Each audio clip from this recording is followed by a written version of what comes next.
Bienvenue sur Leadershift, le podcast qui fait bouger votre leadership. Bonjour, c'est Vincent, bienvenue dans l'épisode 200 de Leadershift. Eh oui, vous avez bien entendu, 200. Premier épisode, le 20 octobre 2018. Donc ça va faire 5 ans que toutes les semaines, ou presque, on se parle, vous et moi. C'est cool, non? Si vous avez un feedback, vous l'envoyez à podcast@coapta.ch. Dites-moi, ça vous fait quoi d'entendre vous causer toutes les semaines, d'entendre mes élucubrations sur des sujets professionnels, de leadership. Ça vous fait quoi? Ça vous amène quoi? J'aimerais beaucoup avoir vos retours. podcast@coapta.ch. Mais on n'est pas là pour se faire des bisous, quoique. On est là pour parler de création et de destruction de valeur. Bon, alors c'est un sujet qui paraît abscon, mais en fait, vous verrez, c'est très pratique. C'est de nouveau nos amis de chez McKinsey qui frappent avec certaines des études dont ils ont le secret. Alors, dans l'intitulé de l'article, 50% des collaborateurs se déclarent relativement improductifs dans leur job. Je me suis dit, bon, ça sent l'enfumage chiffré. Bon, déjà, que veut dire improductif? Alors, ils le définissent, bravo à eux, non satisfaits. C'est donc les personnes non satisfaites sont improductives. Alors, on voit que c'est pas tout à fait... On voit qu'il y a un lien de cause à effet potentiel entre les deux, mais c'est pas nécessairement le cas. Il parle beaucoup de travail hybride, et c'est vrai que je pense que ça a beaucoup complexifié les choses. Qui est Lacan, donc peut-être aussi beaucoup plus difficile à savoir comment gérer des personnes de statut, d'endroits différents, avec des tâches différentes, donc bon, pas forcément facile. Plus simple quand on a tout le monde en remote ou tout le monde au bureau, mais comment est-ce qu'on fait pour gérer les deux? Donc peut-être plus de difficultés aussi, surtout si on n'a pas de système de management en place, à avoir les bons rituels. Donc, bon, possible. Et puis, je mets ça en lien avec l'épisode 194, dans lequel on a une statistique de Microsoft qui nous dit que 87% des collaborateurs se disent productifs. Bon, alors qu'est-ce que ça veut dire? Alors, en fait, dans ce contexte, ce qu'ils appellent détruire de la valeur, ça veut dire pour 40% ne pas être satisfait, donc en gros ne pas faire son travail, ou en tout cas pas aussi bien que possible, voire créer des problèmes au travail, pour 40%, et 60% de la destruction de la valeur vient du fait que les personnes partent, et donc laissent derrière un recrutement qui coûte de l'argent, et évidemment une personne qui doit faire le travail. Et personne pour faire le travail, justement. C'est-à-dire que vous partez, mais vous devez être remplacé, ce qui n'est pas forcément toujours le cas, surtout avec le marché du travail actuel. Donc 40% de non-satisfaction, 60%, je laisse un trou derrière moi. Et donc effectivement, ça détruit de la valeur. Tout l'article est orienté autour de ça coûte très cher aux entreprises, et qu'est-ce qu'on peut y faire? Alors, qui commence par nous donner les facteurs de non-satisfaction, souvent donnés par les gens, soit quand ils partent, si vous faites des exit interviews, des entretiens de sortie, les gens vont vous dire pourquoi est-ce qu'ils sont partis. C'est très intéressant parce que le premier facteur, c'est un facteur qui est peu mentionné d'habitude, c'est le manque de compensation, c'est-à-dire le manque des salaires compensation, c'est-à-dire global, salaire, bonus, avantages en nature, etc., benefits, comme on dit aussi, pas suffisant. Donc 12% des gens indiquent que la non-satisfaction vient du fait qu'ils ne sont pas assez payés ou qu'ils n'ont pas assez de compensation globale. Deuxième facteur, le manque de sens au travail, 12%, toujours aussi fort.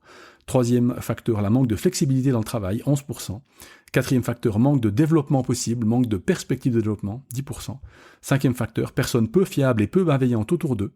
Donc c'est la personne qui travaille avec des gens peu fiables et peu bienveillantes. Et vous voyez que ce sont deux facteurs, vous vous souvenez, qui déterminent avec la compétence, la confiance. Et ouais.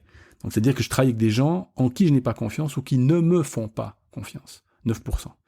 Et enfin, 9% aussi, un environnement peu sûr. On peut penser à des métiers dans lesquels il y a des vrais dangers physiques, ou psychiques. Donc, ces 6 facteurs de non-satisfaction rentrent en ligne de compte dans le fait que les gens, les 40% de la destruction de la valeur, sont des gens qui ont l'une ou l'autre combinaison de ces facteurs de non-satisfaction.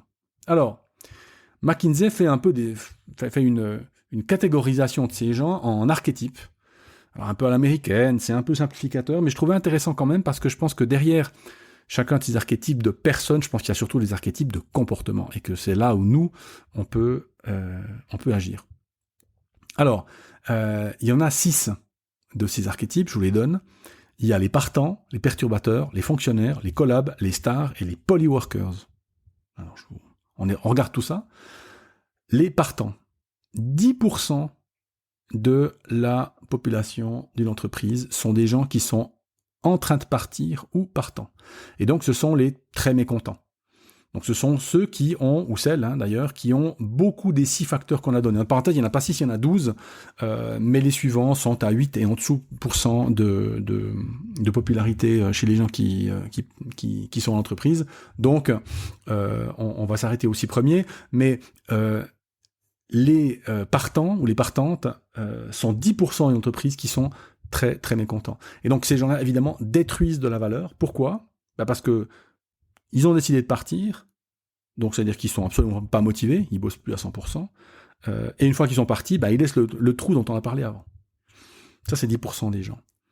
Deuxième catégorie, les perturbateurs ou perturbatrices, 11% de la population dans une entreprise, qui détruisent aussi de la valeur, et ça, c'est des gens qui sont activement désimpliqués. Ils parlent de vampires à énergie, et on voit très bien le type de comportement. Des gens qui se plaignent tout le temps, des gens qui râlent tout le temps, des gens qui ne collaborent pas, des gens qui ne proposent pas leur aide. Donc ça, ce sont tous des comportements qui peuvent être déclenchés par une non-satisfaction, une démotivation, un désengagement, une désimplication, si ça se dit. Troisième groupe, les fonctionnaires. Alors, je parle pas des vrais fonctionnaires, des gens qui travaillent dans la fonction publique. Je parle de l'archétype fonctionnaire, qui d'ailleurs sont pas les mêmes. Je donne des cours à la Confédération, dans certaines administrations cantonales, et moi je sais pas où ils sont ces fonctionnaires flemmards, des gens les administrations dans lesquelles ceux qui arrivent en retard croient ceux qui partent en avance. Je sais pas où ils sont parce que moi je les vois jamais en formation. Mais disons le troisième archétype du fonctionnaire, désimpliqué, mais qui fait le minimum. C'est-à-dire que c'est des gens qui créent pas vraiment de valeur, on n'est pas sûr qu'ils en détruisent. Donc c'est des gens qui sont un petit peu au niveau zéro, 32%. Grosse partie des populations des entreprises qu'ils ont interrogées. Ensuite, 38% de collabs, ce que j'appelle moi les collaborateurs, c'est-à-dire les collaborateurs standards, fiables, impliqués, qui bossent bien. 38%, qui alors clairement, eux et elles, créent de la valeur, tout à fait.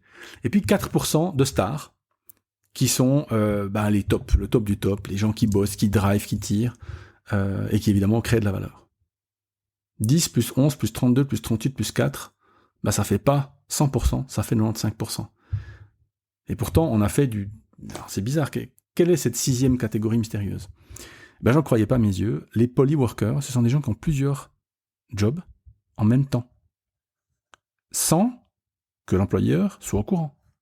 Vous me dites comment c'est possible ? Mais travaille en remote, mes chers. Travaille en remote. Vous avez des gens qui, 5%, donc c'est quand même pas rien, de personnes qui ont 2 contrats de travail. Alors c'est pas forcément 2 à 100%, mais imaginez, vous êtes, je sais pas, vous êtes dans l'administratif par exemple, vous bossez depuis chez vous, écoutez, vous avez un job à 80, un job à 50, à mon avis, c'est faisable. Par contre, eux, ils sont évidemment super efficaces, super productifs. Alors, donc ça fait bien 100%. Vous voyez, première chose, le total des personnes qui créent de la valeur, c'est 42%. 42% qui créent de la valeur. Alors, vous voyez que le facteur limitant et le facteur évidemment de développement potentiel, ce sont nos amis fonctionnaires, les gens qui font le minimum, les 32%, et ce sera d'ailleurs un axe d'action pour la suite. Mais, car il y a un mais, il y a toujours un mais, McKinsey a tendance à parler aux grandes entreprises. Et d'ailleurs, la taille moyenne des entreprises, c'est 20 000 personnes. Alors, on me dirait, nous, ici, avec nos PME, avec nos boîtes de 10 à 300-400 personnes, comment est-ce qu'on peut adapter ce qu'ils nous disent ? Alors, je pense que dans une PME, les perturbateurs, donc ceux qui détruisent la valeur, activement désimpliqués, vampires énergie, je pense qu'ils sont moins nombreux. Parce qu'ils se voient beaucoup plus vite. Et donc, je pense que l'action est beaucoup plus rapide. S'il y a un management qui fait son job, mais c'est en général le cas, sinon la PME, vous vous rendez compte, 11% des gens, vous êtes 50, ça fait 5 personnes, il y a des fonctions entières peut-être qui ne fonctionnent pas bien, donc ça se voit plus vite. Donc je dirais il y a peut-être moins de perturbateurs, moins de 11%. Et puis je pense qu'il y a aussi un peu moins de fonctionnaires. Je pense que ceux qui font le minimum, même avec une structure de management pas idéale, je pense que ça se voit quand même. Donc moi j'aurais tendance pour les PME à réduire ces deux chiffres, à augmenter celui des collaborateurs fiables et impliqués. Hein. Donc on passerait de 38 à, je sais pas, 50%. Mais ça fait quand même que 50 ou 60% de personnes qui drivent et qui tirent. Et donc il y a un énorme potentiel dans les entreprises pour améliorer cette création de valeur. Une première chose, vous voyez qu'on parle beaucoup de satisfaction au travail, de gens pas satisfaits, de gens qui demandent est-ce que je suis assez payé, est-ce qu'il y a suffisamment de sens, de flexibilité, de potentiel développement. Première chose à faire, mesurer. C'est pas très très compliqué. Il existe des questionnaires, Coapta peut vous en faire un, on peut poser des questions assez simples, il existe pas mal de bouquins dans lesquels il y a ce genre de questions-là.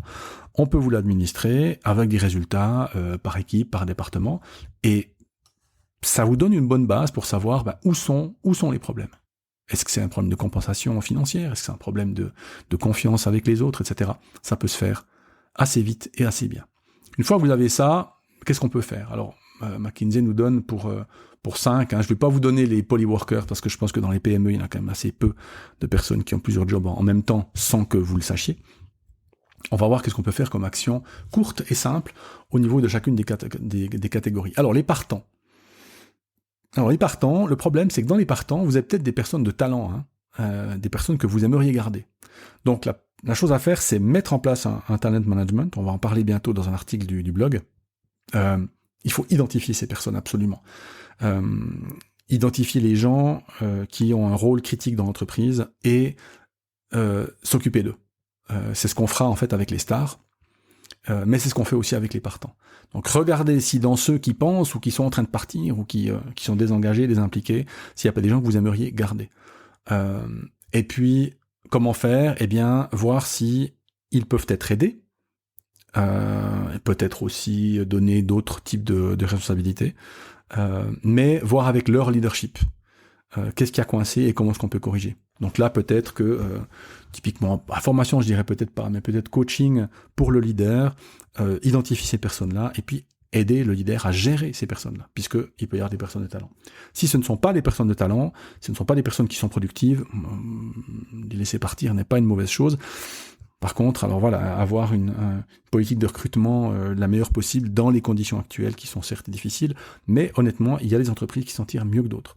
Avoir une proposition de valeur claire pour les employés, avoir une vision claire de qui est l'entreprise, comment elle fonctionne, ça peut souvent aider dans les recrutements et surtout après le recrutement, une fois que les gens sont arrivés, qui restent. Au niveau des perturbateurs, les gens perturbent pas parce qu'ils ont envie, les gens perturbent pas parce que ce sont de mauvaises personnes. Je crois assez peu à cette explication-là, et je suis assez d'accord avec McKinsey pour dire qu'il faut discuter avec ces gens-là, il faut parler des besoins que ces personnes-là ont. On sait que, par exemple, un défaut peut être une qualité cachée. Vous avez quelqu'un qui est pinailleur, qui est pénible, qui discute absolument tout. C'est peut-être quelqu'un qui a un gros sens des responsabilités, c'est peut-être quelqu'un qui a un gros sens de la qualité, du travail, etc. Donc peut-être qu'il n'est pas au bon endroit. Là, cette personne-là n'est pas à la bonne place. Et donc discuter des besoins et proposer des pistes de changement peuvent tout à fait être de bonnes manières de retourner ces gens comme des crêpes et d'en faire des gens qui vont vraiment participer à la création de valeur dans l'entreprise. Troisième profil, nos fonctionnaires. Alors, c'est pas forcément des gens, vous arriverez à retourner par le job. Il y a des personnes qui travaillent pour se nourrir. Je pense qu'il faut accepter cet état de fait. Il y a des gens, vous avez beau leur proposer de la vision, du purpose ou je sais pas quoi. Bon. Par contre, peut-être qu'avec eux, vous pouvez agir en termes de flexibilité, de l'organisation du travail. Peut-être que là, vous avez une motivation possible et donc une satisfaction possible. Et donc des gens qui passent du côté des collabs, qui continuent à soutenir, à créer de la valeur, à être un peu plus dynamiques, pas en modifiant le travail, mais peut-être simplement en leur donnant un peu de flexibilité. Motivés par l'argent, ces gens-là, c'est souvent pas une bonne idée. Donc ça ne marche pas bien parce que on a un bump de motivation et donc de satisfaction les 2-3 premiers mois, mais après ça disparaît. Quatrième catégorie, les collabs, donc les gens qui sont bien, qui bossent bien, continuez à les soutenir, continuez à s'occuper d'eux, continuez à voir que leur management les gère correctement, monitorer leur progrès, peut-être avec un talent management, comme pour nos amis des partants. Donc voir comment ils évoluent, voilà, avoir une discussion avec leur leadership de temps en temps, savoir comment vont ces personnes, et qu'elles tombent surtout pas dans les partants, puisque les gens qui quittent sont pas souvent les fonctionnaires ou les perturbateurs, mais plutôt les collabs. Et la dernière catégorie, les stars, dont on a parlé un petit peu, cinquième catégorie, les stars, absolument les identifier et s'en occuper, mais alors très activement. Ce sont vos futurs cadres, c'est le futur de l'entreprise. Donc s'en occuper activement, leur dire qu'on compte sur eux, leur dire qu'ils font partie du talent management, leur dire qu'ils sont dans la cible, dans le bon sens du terme, pas dans la mauvaise. Et donc là, par contre, mettre en place, parce qu'ils auront tendance à être chargés, et donc peut-être les former à la prévention du burn-out. Parce que c'est des gens sur lesquels on va beaucoup compter, auxquels on aura tendance à donner beaucoup de projets, beaucoup de responsabilités. Donc attention au burn-out avec cette 5e catégorie. Donc, vous voyez que il y a toujours de quoi faire, partant, perturbateur, fonctionnaire, collab ou star, toujours quelque chose de possible à faire. Vous voyez que dans beaucoup de ces domaines, le management, les personnes qui gèrent ces gens-là sont importantes. Donc avoir des gens qui sont formés à ça facilite évidemment la rétention des bonnes personnes. Et puis la mise en place du talent management dont on parlera bientôt dans un article du blog et du coup dans ce podcast. Voilà, j'espère que cet épisode vous a plu. On se voit pour le 201 la semaine prochaine. À bientôt, ciao.